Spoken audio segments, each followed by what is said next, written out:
I've been meaning to do a video on this bike for quite a while now. I got new pedals on it the other day, so I thought now would be as good a time as ever to do one on it. This is a 48 volt electric bicycle with a 1000 watt hub motor on the front.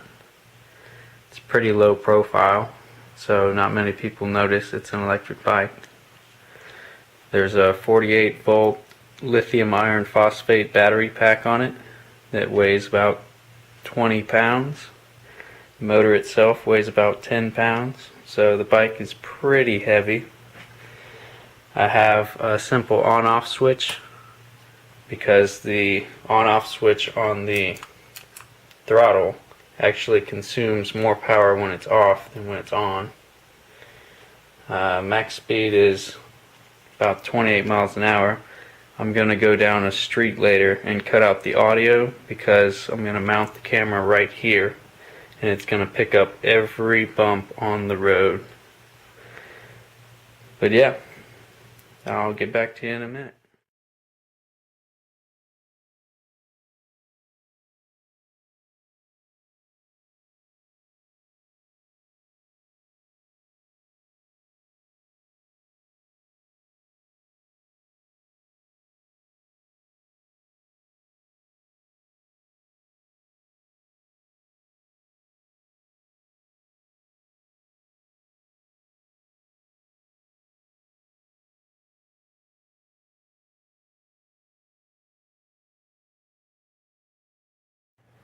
I just finished all my running around for the day.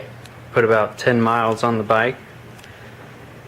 I realized I didn't show it earlier. I have the motor controller mounted inside this bag with these big zip ties zip tying the whole assembly to the bike rack. It's pretty hot right now, but I mean I can keep my hand on it. But I should probably rethink about where I mount it, because as you can imagine, it doesn't get very good airflow inside of a bag.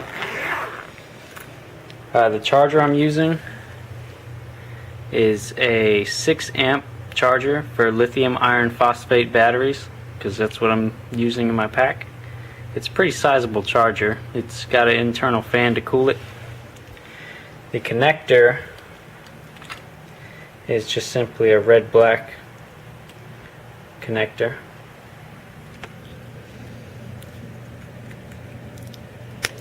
Just plug it into the battery pack.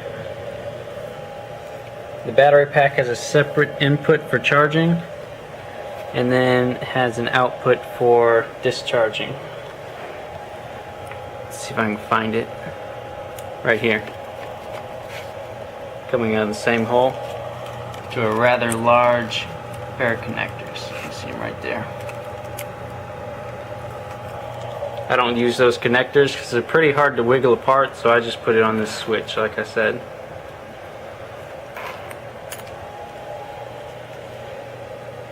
But yeah, another thing that I thought was pretty interesting that I forgot to mention was this hub motor design. So typically the shaft of a motor spins, but in this case the shaft is bolted to the frame and the actual motor spins around the shaft as part of the wheel. I thought that was pretty cool. Pretty compact.